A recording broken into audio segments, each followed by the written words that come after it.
It was supposed to be just another Thursday morning on Capitol Hill. Reporters buzzed through marble hallways, interns clutched coffee cups like lifelines, and cameras flickered to life for another day of coverage. But somewhere in the West Wing, Karoline Leavitt sat unusually still, her eyes locked on a screen, her face pale but determined. Earlier that morning, an anonymous file had been dropped into her encrypted inbox. No message, no sender. Just a file labeled WHTV Backroom Raw 0326.mp3. Karoline hesitated only for a moment before clicking play. The voice on the recording was unmistakable. Whoopi Goldberg. The audio was rough, but the words were clear. We let her on for drama, not for a real conversation. The girl's a puppet. I say bait her, let her explode.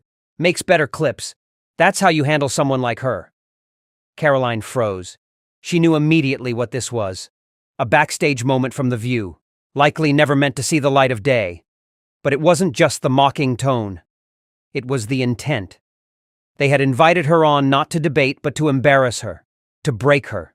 She replayed the tape. Again, then once more. Each time her spine stiffened. Her voice, so often calm under pressure, cracked with fury. "They set me up," she whispered. "And they're still doing it." This wasn't just about her. It was about manipulation. About media giants silencing young conservative voices by design. And Karoline Leavitt wasn't going to let that slide. She reached for her phone, dialed fast. "Stephen, I need you to listen to something, now," she said to her aide. As the file played on speaker, Stephen's eyes widened.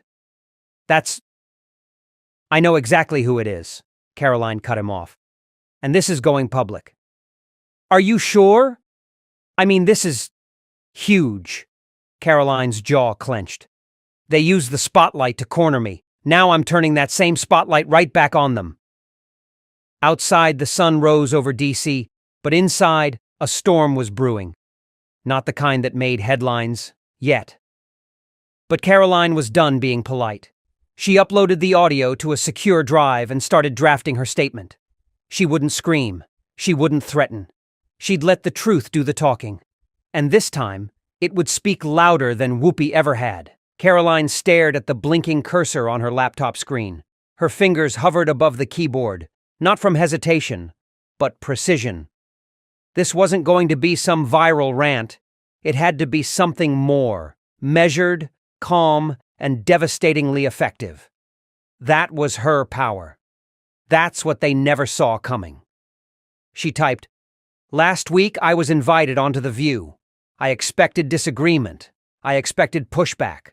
What I didn't expect was a premeditated plan to provoke, humiliate, and silence me. Today, I received an anonymous recording. The voice, unmistakable, Whoopi Goldberg. What she said off camera tells you everything you need to know about what happens behind the curtain. I believe in transparency. So, I'm releasing the full clip, unedited. You deserve to hear it for yourself." She attached the file, added the hashtag #TheViewUnmasked, and hit post. Within minutes, her X notifications exploded. The first wave came from her base. MAGA supporters, conservative activists, and young voters who had followed her journey from Trump's press briefings to independent firebrand. Then came the media watchdogs, amplifying the story with headlines like, "Karoline Leavitt exposes what really happens behind liberal media curtains." And then came the silence, from The View's official account. No denial, no clarification, just nothing. Until someone dug up a clip from that same episode. A fan-angled video shot during a commercial break. You couldn't see much, but you could clearly hear Whoopi off camera saying, "Let her talk herself into a corner. Makes for better ratings." That was the match. Within an hour, The View Unmasked was trending #1 nationwide. Podcasters picked it up. Fox News booked her on prime time. Even liberal outlets couldn't ignore it.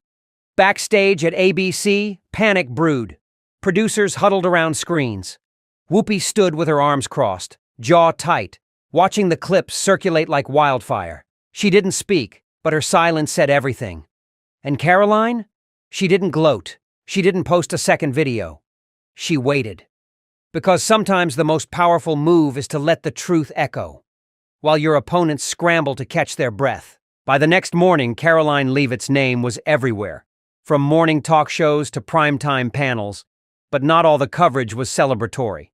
As expected, The View broke their silence with a carefully crafted statement. Recent audio circulating online has been taken out of context. The View has always welcomed diverse perspectives and will continue to do so with respect and integrity. Karoline raised an eyebrow as she read it on her phone, standing backstage at Fox News before her scheduled live segment. Out of context? Really? She had expected damage control. What she didn't expect was the media spin machine going into overdrive. Several outlets immediately parroted the out-of-context narrative, suggesting that the clip lacked nuance or intended sarcasm. But Karoline knew the difference between sarcasm and strategy. Before walking onto the set, her phone buzzed. A direct message from an anonymous account. "You haven't heard the worst of it. They cut the rest of the tape. Want to hear how deep this goes?" Attached was a second audio file. This time it wasn't just Whoopi, it was another co-host, clearly Joy Behar, laughing. "Let her cry about being attacked. That's the game. Conservatives love to play the victim card." Karoline froze. It was no longer just a personal attack, it was systemic, orchestrated. And she now had the proof. She saved the file, looked into the mirror one last time, and stepped onto the live set. "Karoline," the anchor greeted, "you've sparked a media firestorm. What do you say to people who claim you're just playing the victim?" She smiled. Not the smile of someone cornered, but of someone holding the next ace. "I don't play victim. I expose patterns, and I've just received a second tape." The anchor blinked. "You mean another recording?" Karoline nodded. "Yes, and it's worse." The studio fell quiet. Viewers leaned in, and in that moment Karoline knew the battle wasn't over. It was just beginning. She had a second recording, and she wasn't afraid to use it. Karoline didn't wait for the networks to spin their next excuse. That night, at exactly 7 p.m., she posted the second audio clip with a caption that didn't need bold fonts or hashtags to go viral. "Context, here's your full context. Here's The View Unmasked, Part 2. The recording began with idle chatter between the co-hosts during a commercial break. Then, unmistakably, Joy Behar's voice cut through, "Let her go off." These MAGA girls always think they've got something to prove. It's fun to watch them implode. Let her whine about bias later. It boosts ratings. Laughter followed. Then another voice, probably a producer, off mic but clear. "Make sure Whoopi hits her with the climate change question early." That's when they trip. What had started as a single clip now looked like a playbook, and the internet noticed. Commentators from across the spectrum began chiming in, not just conservatives, but independents, and even some liberals who were uncomfortable with the clear orchestration behind what was advertised as honest conversation. Memes exploded online. One image showed Karoline facing down the View table like a lone warrior, captioned, "They brought her in to break her. She broke their script instead." Another showed Whoopi with her head in her hand and the line, "When the puppet cuts the strings." ABC's PR team scrambled. No further comment, they told journalists. But the damage was done. The hashtag #cancel the View started trending. Advertisers were tagged. Petitions launched. People weren't just angry, they felt betrayed. And Karoline? She didn't say a word that night. She went live the next morning. A simple live stream from her office, camera unfiltered, tone composed. "They wanted ratings. I wanted a conversation," she said. "I came prepared to defend my beliefs, not to be set up as a punchline. But now that the curtain's pulled back, America can see what this is." Viewership peaked at 2.1 million in under 24 hours. This wasn't a political spat anymore.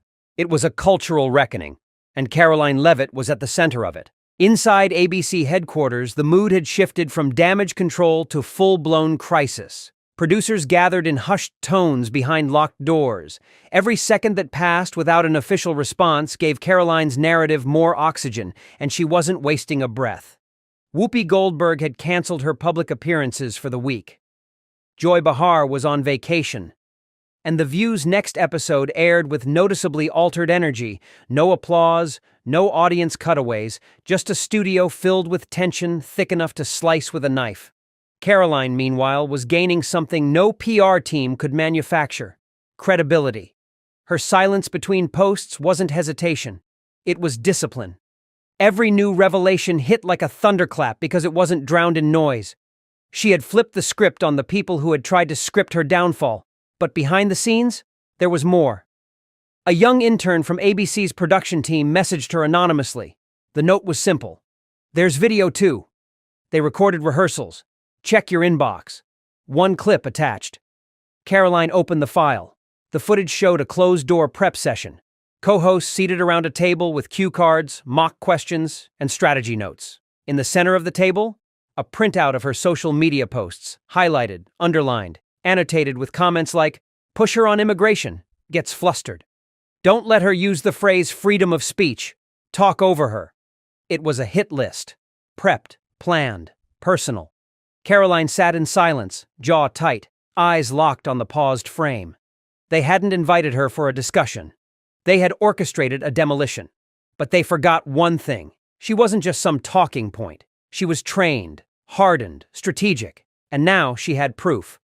She texted Stephen, her aide, "Get legal on standby." This just became bigger than media games. Moments later, she posted a single line. "It was never just a coincidence. Part 3 drops tomorrow. No clip, no preview, just a warning." And in studios from New York to LA, a different kind of silence began, one filled with dread. Morning news shows opened not with weather updates or politics, but with a question echoing across the country. What is Karoline Leavitt about to release next? Major media outlets, many of which had ignored or downplayed the story, now scramble to catch up. Hashtags like Tsar the View scripted, the rehearsal tapes, and Team Karoline lit up the digital landscape. And at exactly 11 a.m., Karoline dropped part 3. This time, it wasn't just audio. It was the full rehearsal footage. The video opened with Whoopi, Joy, and another producer seated around a table under harsh white lights. Their tone wasn't playful. It was clinical. "We'll keep it civil on air, but off camera, I don't care," Whoopi said, sipping coffee. "She's here to take hits. Let's not make her look smarter than she is." Joy chimed in. "If she pushes her patriotism bit, roll your eyes. That always gets the crowd." Laughter. Then the producer. "If she mentions free speech, pivot to racism. Shut her down with something emotional." Karoline didn't have to say a word. The footage spoke for itself. The video racked up millions of views in hours. Fox News ran it on a loop. Conservative podcasts dubbed it "the view of hypocrisy." Even some liberal commentators admitted it's a bad look. Others were more blunt.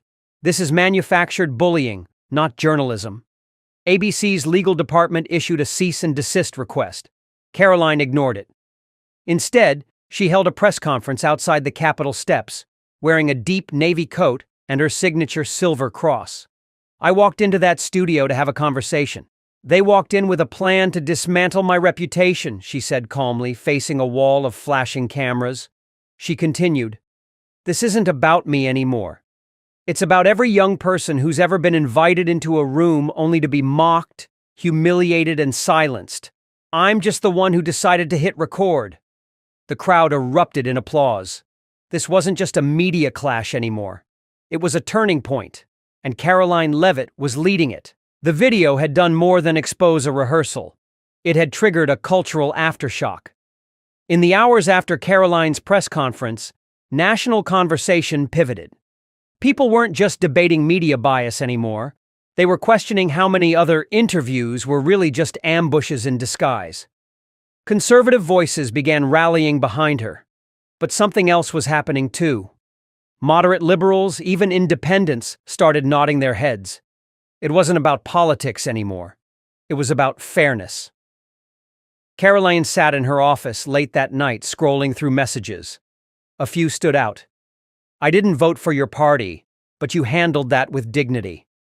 Thank you for not shouting, just showing the truth. I've been mocked for my faith before. Watching you stand there calmly, it gave me courage." But not all messages were supportive. Anonymous threats trickled in, warnings to stop, accusations of weaponizing victimhood. And then there was the message she couldn't ignore, a voicemail from Whoopi's agent. "We need to talk, privately. There are things you don't know." Karoline let it sit for a moment, then hit play again. The tone wasn't arrogant. It was rattled, almost apologetic. She forwarded the message to Stephen. "This is real. They're breaking." Meanwhile, a leak from inside ABC confirmed what she suspected. Internal meetings were in chaos. Staffers were demanding transparency. An internal review had begun. Executives were divided. Some wanted damage control, others whispered about replacing talent. But Karoline wasn't finished. The next morning, she appeared on Tucker Carlson Tonight, calm, sharp, unflinching. Tucker leaned forward. "Karoline, you've exposed one of the biggest behind-the-scenes manipulations in mainstream media, but what do you want now?" She looked straight at the camera. "I want accountability, not just for me, but for every person who's been told they were welcome, only to walk into a room wired to humiliate them." She paused. "And I want every young woman watching to know, you don't have to play along when they hand you a script. You can bring your own." Social media exploded again. Clips from her appearance trended globally. Commentators called her unshakable, a threat to media gatekeeping, and, perhaps most accurately, a disruptor in heels. She had struck a nerve, not with rage, but with calm, calculated truth. And that made her more dangerous than they ever imagined. By Friday morning, ABC's damage control efforts had collapsed into disarray. Internally, several junior staffers resigned. One associate producer went public, sharing her own experience of being asked to tailor the narrative in past interviews. News of it spread like wildfire across media forums. The question wasn't just, what did The View do to Karoline Leavitt? It had evolved into, how long has this been going on, and who else have they done it to? The momentum Karoline had sparked was now unstoppable. In Washington, Senator Josh Hawley tweeted, "What at Cleveland NH exposed isn't just media bias, it's a machine. Investigations are warranted on Capitol Hill. A committee aide leaked word that a formal hearing might be proposed. Media transparency and political discourse." Networks began scrambling. This was bigger than ratings, bigger than sponsors. This was becoming historic. Karoline, however, stayed grounded. She wasn't chasing cameras or holding rallies. She was meeting with legal teams, giving select interviews, and preparing something far more impactful than another viral video. A press release went out that afternoon. "Karoline Leavitt will speak at the National Forum on Free Speech and Media Integrity this Sunday. Live-streamed nationally." The announcement alone triggered coverage.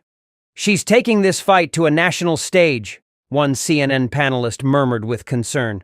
Behind closed doors at ABC, panic turned into desperation. Network executives held a meeting. No producers, no talent. Just legal, marketing, and the C-suite. Someone floated the idea of Whoopi stepping away temporarily. Someone else suggested pulling the show off air for a week to cool the flames. Too late. That evening, the New York Times ran a bombshell article. Inside The View's manufactured controversies, former staff speak out. 4 ex-employees, all with similar stories. One claimed, guests who didn't align with the show's agenda were subtly set up to fail. It wasn't a discussion, it was performance. Another said, "I once watched a co-host tear up a script she didn't like and shout, 'Make it juicier, we need viral moments.'" Karoline didn't respond publicly to the article. She didn't need to.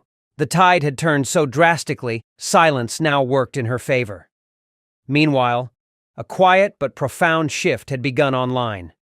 Young women, college students, interns, even left-leaning activists started using a new hashtag, #LeavittLine. It referred to the moment she had stared down the co-hosts, leaned into the mic, and calmly said, "You invited me here to speak.